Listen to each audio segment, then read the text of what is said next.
नमस्कार दर्शक हो, लीड महाराष्ट्र या बातमीपत्रात आपले स्वागत आहे। आज आपण मिरज तालुक्यातील एका प्रसिद्ध अशा उद्यानामध्ये आलेलो आहोत आणि स्वर्गीय उत्तमराव पाटील जैव विविधता उद्यान बोलवाड या बोलवाडच्या उद्यानाच्या जवळ आहे आपण आता। कालच ज्येष्ठ पत्रकार किरण सोनवणे यांनी एक लेख टाकला होता आणि याच्यावर प्रकर्षाने एक नजर टाकली होती आणि बऱ्याच आमच्या असंख्य प्रेक्षकांना सुद्धा त्यांनी सांगितलं होतं की एकदा बोलवाड येथील जैव विविधता केंद्राला उद्यानाला भेट द्या, म्हणजे तुम्हाला समजेल की जैव विविधता उद्यान कसं असतं ते। आज आपण बोलवाड येथील स्वर्गीय उत्तमराव पाटील जैव विविधता उद्यानामध्ये आहोत आणि आपण बघतोय की उद्यानाचं हे जे प्रवेशद्वार आहे किंवा ही अवस्था आहे ही बघतोय आपण, कारण ज्येष्ठ पत्रकार किरण सोनवणे यांनी याच्यावर एक प्रकाश टाकण्याचा एक महत्त्वाचा उद्देश असा होता। सांगली जिल्ह्याचे जिल्हाधिकारी डॉक्टर अशोक काकडे साहेब हे या उद्यानाला भेट देण्यासाठी काही दिवसापूर्वी आले होते, साधारणतः एक महिनाभर झालं। मात्र त्यांनी एक फार मोठी खंत व्यक्त केली होती या उद्यानाच्या संदर्भात, इथल्या सोयी सुविधांच्या संदर्भात, आणि ही खंत ही फार भयानक होती, कारण ज्या पद्धतीने जैव विविधता उद्यान होणं अपेक्षित आहे त्या पद्धतीने हे उद्यान झालेलं नाही, अशी जी खंत होती ती खंत अभिनेते सयाजी शिंदे जे वृक्षप्रेमी आहेत त्यांनी सुद्धा ही खंत व्यक्त केली होती आणि त्याचसाठी आज आपण स्वर्गीय उत्तमराव पाटील जैव विविधता उद्यान जे आहे बोलवाड येथील तिथं आलेलो आहोत। आपण आता आज जाऊन बघतोय की नेमका या उद्यानामध्ये काय काय सोयी केलेल्या आहेत सामाजिक वनीकरण विभागाने। हा आपण आता बघतोय की हे आहे प्रवेशद्वार आणि या प्रवेशद्वारातून आत आल्यानंतर इथं आपण जरा इथं क्लोजअप घ्या, आपण नोंदणी कक्ष बघतोय। हा आहे नोंदणी कक्ष आणि नोंदणी कक्ष अक्षरशः म्हणजे धूळ खात तर पडलेलाच आहे, शिवाय याच्या बाहेर आपणाला जर बघितलं तर दारूच्या बाटल्यांचा खच सुद्धा आपणाला इथं पाहायला मिळेल। आपण तो व्हिडिओ इथला आहे, आपण तुम्हाला नंतरच्या एका शॉट मध्ये तो दाखवतोय। आपण असंच पुढे येतोय, पुढे आल्यानंतर आपणाला इथे एक बोर्ड दिसेल। आपण जर जराच पुढे आलो तर उत्तमराव पाटील जैव विविधता उद्यान बोलवाड तालुका मिरज जिल्हा सांगली आणि सहर्ष स्वागत करत आहे उपसंचालक सामाजिक वनीकरण विभाग सांगली। पर्यावरण रक्षणाला हातभार लावूया, वसुंधरा वाचवूया, अशा पद्धतीचा इथं बोर्ड आहे। आणि आपण जर कंपाऊंडच्या बाहेर बघितलं तर काही नागरिकांनी इथं कचरा सुद्धा जो आणून टाकलेला आहे त्याच्यावर काही भटकी कुत्री सुद्धा आपण बघतोय त्या कचऱ्याच्या ढिगावरती आहेत। आणि आपण जर इथं बाकडं बघितलं तर बाकड्याच्या खालच्या बाजूलाच आपण जर बघितलं तर दारूच्या बाटली आहे आणि दारूच्या बाटली आहेत। तिथं पुढं जर आलो आपण, जरा पुढे या, त्याच्यात जर आपण पुढे आलो तर पुढे आपण बघतोय की ह्या डस्टबिन आहेत आणि डस्टबिनच्या इथं बरोबर पाठीमाग आपण दारूच्या बाटल्या बघतो आहे आणि दारूच्या बाटल्या आहेत, प्लास्टिकचा कचरा आहे, तिथं ग्लास आहेत। म्हणजे इथं फार मोठ्या प्रमाणात व्यसनाधीनता चालते, हे याच्यावरून लक्षात। सामाजिक वनीकरण हे तितकंच खरं। आपण मोकळी सिगारेटची पाकिटे जर बघितली तर इथं सिगारेट हे बघा, सिगारेटचे कंडके सुद्धा दिसत आहेत। म्हणजे इथं जर सामाजिक वनीकरणातल्या या वाळलेल्या गवताला किती मोठ्या प्रमाणात धोका होऊ शकतो हे आपण बघतोय। इथंच बसायचं, सिगारेट ओढायचं असं काही व्यसनाधीन लोक इथं करत असतात। आणि ज्या वेळेला सांगलीचे जिल्हाधिकारी माननीय अशोक काकडे साहेब इथं आले होते, त्यांनी त्यावेळेला फार मोठी शोकांतिका व्यक्त केली होती की इतका पैसा खर्च करून सुद्धा की इथं एक आपण चांगलं उद्यान उभारू शकलो नाही, अशी त्यांची खंत होती। अभिनेते सयाजी शिंदे सुद्धा इथं आले असेल त्यावेळेला कसा उभा केला असेल हे याच्यावरून दिसतं।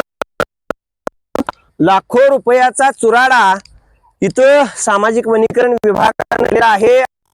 जरा आता इथं आपण आत गेलो तर बगीच्याची काय परिस्थिती आहे किंवा या बाजूला आपण जरा समोर जाऊया. बोर्डावरती सुद्धा आपण धूम्रपान करू नये, प्लास्टिक निषिद्ध क्षेत्र म्हणून दिलेलं आहे. किंवा आपण बघतोय की इथं कोणत्याही पद्धतीची व्यसनाधीनता करू नये याच्यासाठी सुंदर बोर्ड लावलेला आहे. मात्र ह्याच्यावर प्रशासनाचं दुर्लक्ष असल्यामुळं तरी हे दुर्लक्ष हे नागरिकांना इथल्या फावतंय आणि ते इथं व्यसनाधीन ही इथली फार मोठी. तसं पाहायला गेलं तर लाखो करोडो रुपये खर्च झालेला आहे याच्यावर. आपण आता इथे एक विषयाचा बघतोय आपण. हा माहिती कक्ष आहे आणि या माहिती कक्षात आपणाला इथं माहिती मिळते असा हा कक्ष आहे. तसं पाहायला गेलं तर इथं सुद्धा फार आपण बघतोय की इथं सर्व परिसरामध्ये व्यसनाधीनता कशी केलेली आहे याचे एक उत्तम उदाहरण हे बघा.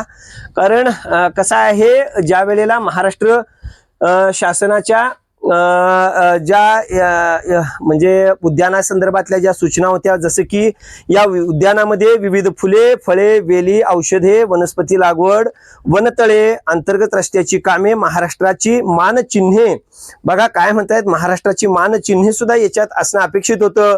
एका वृक्षाचे 50 वर्षाचे मूल्यांकन याची माहिती असलेले फलक, तर जसं की जांभूळ आहे, आवळा, फणस, पळस आहे, नीलकरंज आहे, बकुळ आहे, अंजीर आहे, रक्तवाल आहे, शिसव यासारख्या सुमारे 3000 वृक्षांची लागवड तयार करण्यात आल्याचे सुद्धा इथं सांगितलेलं आहे. आणि आपण बघतोय की हा माहिती कक्ष असेल किंवा हे इथलं जे याची सुद्धा आपण अवस्था बघतोय, म्हणजे कुठेतरी सामाजिक पाण्याची तर इथं वणवा आहे आणि पाण्याची सोय पण इथं केलेली नाही. कारण अंतर्भूत सगळ्या गोष्टीमध्ये इथं पाण्याची सोय केलेली आहे असं सुद्धा दाखवलं असण्याची शक्यता आहे. आपण आता या माहिती जवळ आलो तर माहिती कक्ष सुद्धा आपण बघू शकतो की माहिती कक्षाची अवस्था जर बघितली तर ती सुद्धा भयानक आहे. आपण जरा आत जाऊया. इथं काचा फुटलेल्या आहेत आणि फार म्हणजे विचित्र गोष्टी इथं आहेत. आपण बघितलं तर आपल्या लक्षात येईल आणि ह्या मोकळ्या पडलेल्या डस्टबिन आणि म्हणजे अवस्था अत्यंत बिकट अवस्था आहे.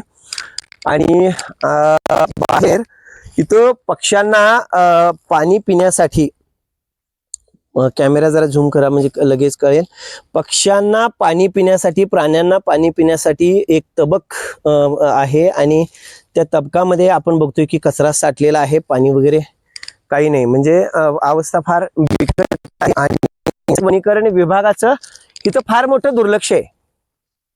आपण पुढे जाऊया. आता आपण म्हणजे स्वर्गीय उत्तमराव पाटील जैवविविधता उद्यान बोलवाड येथील नक्षत्र वन जे आहे त्या नक्षत्र वनाच्या जवळ आहे. पण इथं बोर्ड बघू शकतोय की हे नक्षत्र वन म्हणजे हिंदू ज्योतिष शास्त्रानुसार 12 राशी 27 नक्षत्रांमध्ये विभागले आहेत.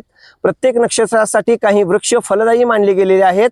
या शास्त्रानुसार प्रत्येक नक्षत्रामध्ये जन्मलेल्या व्यक्तीने त्या राशीच्या वृक्षाची जोपासना करणे लाभदायक ठरते असे मानले जाते हिंदू धर्मशास्त्राप्रमाणे.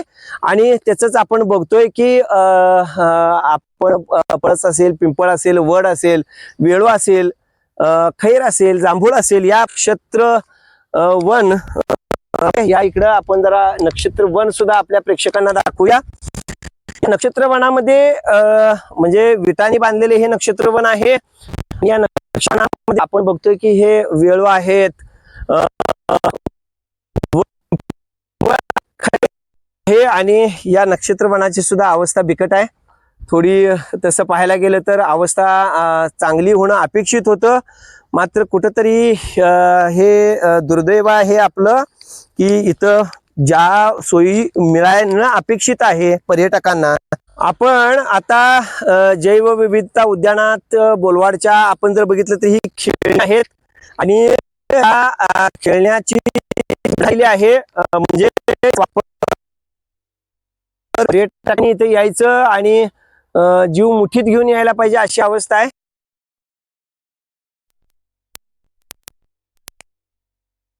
जेणेकरून इथं पर्यटक येतील आणि त्यांची मुलं इथं छान पद्धतीने खेळतील या अपेक्षेनं इथे हे उद्यान बनवलं.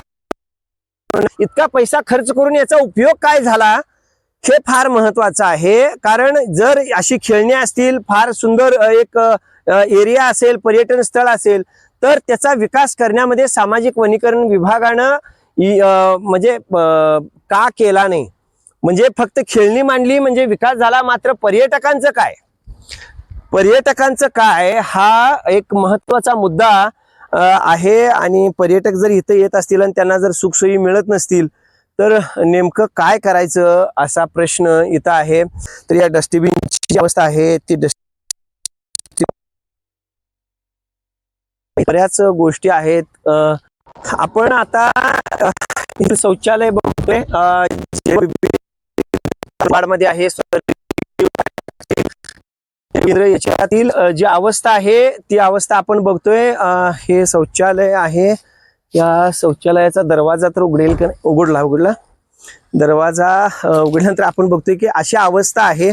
आणि इकडं आपण बघितलं पुढं येऊन तर पुढं अशी शौचालयांची अवस्था जर असेल तर पर्यटक इथे येतील कसे आणि पर्यटकांना हे आकर्षक केंद्र वाटेल कसं, हे फार एक म्हणजे चिंतेची बाब आहे की आणि आपण जर पाठीमागं बघितलं, एक मिनिट, आपण इथं जर पाठीमागं बघितलं तर या स्वर्गीय उत्तमराव पाटील जैवविविधता उद्यान बोलवाडमध्ये वृक्षवल्ली हा सोयरे वनचरे पक्षी ही सुस्वरे आळवित असा एक सुंदर बोर्ड संत तुकाराम महाराज यांचा एक सुंदर अभंग सुद्धा इथं हे केलेला आहे. मात्र इथं कोकिळ या पक्ष्याचं चित्र आहे. मात्र इथं कोकिळ येतील सुद्धा, मात्र हे आपलं दुर्भाग्य आहे की इथं सुखसोयीचा आणि अभाव असल्यामुळंच कुठेतरी पक्षी सुद्धा या वनामध्ये आता दिसत नाही. संत तुकोबाराय यांनी जो अभंग केला आहे, वृक्षवल्ली आम्हा सोयरे वनचरे पक्षी ही सुस्वरे आळवित येणे सुखे रुचे एकांताचा वास नाही गुणदोष अंगायेत आकाश मंडप पृथ्वी आसन रमे तेथे मन क्रीडा करू तुका म्हणे होय मनाशी संवाद आपलाच वाद आपणाशी. ही अवस्था आहे. पिण्याच्या पाण्याची सोय सुद्धा या संपूर्ण क्षेत्रामध्ये आपण 20-25 एकरात जरी फिरलो तरी पिण्याच्या पाण्याची सोय नाही. पक्ष्यांना जी पाण्याची सोय केलेली आहे, प्राण्यांना केलेली आहे ती दिसत नाही. इथं धड पक्षी आणि प्राणी आणि फुलपाखरं सुद्धा या जैवविविधता उद्यानात दिसत नाहीत. या तलावामध्ये जर पाणी आलं तर ते कुठंतरी प्राण्यांना पक्ष्यांना इथं पिण्यासाठी योग्य असेल. प्राणी येतील, पक्षी येतील आणि एक पर्यटन केंद्र म्हणून हे बोलवाडचं जे जैवविविधता उद्यान आहे, स्वर्गीय उत्तमराव पाटील जैवविविधता उद्यान, हे खऱ्या अर्थानं एक चांगलं उद्यान होण्यासाठी सांगलीचे जिल्हाधिकारी माननीय डॉक्टर अशोकजी काकडे यांनी इथं लक्ष घालणं अपेक्षित आहे. कुठेतरी सामाजिक वन विभागाने इथं लक्ष घालणं अपेक्षित आहे. सयाजी शिंदे जे वृक्षप्रेमी आहेत ते आले होते, त्यांनी सुद्धा इथं चिंता व्यक्त केली होती आणि ते आपणाला सर्वश्रुत आहेत. मात्र बऱ्यापैकी इथं जो खर्च केला 3 कोटी रुपये म्हणजे जे मंजूर झाले आणि प्रत्यक्षात खर्च 80 लाख रुपये दाखवलेला आहे. मात्र कुठेतरी इथं जो खर्च केलेला आहे तो खर्च वाया गेला का काय अशीच परिस्थिती एकंदरीत इथं दिसत आहे. कारण पर्यटनासाठी हे केंद्र 24 तास खुला आहे अशी परिस्थिती आहे. कारण ना गेटवर कोणी असतं, शिपाई वगैरे वनरक्षक असतात अशी परिस्थिती नाही. आणि जी अवस्था आहे ती आतील सगळ्या गोष्टीची मोडखळीस आलेली आहे. पाण्याची सोय नाही. आपण जर वनक्षेत्रातलं हे तळ जर बघितलं, हा तलाव बघितला तर इथं सुद्धा पाणी नाही.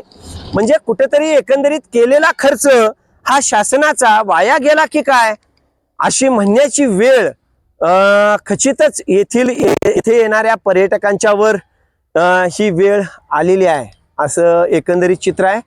आणि आपण एक काम करतोय, आज इथंच थांबतोय. हा पार्ट 1 आहे.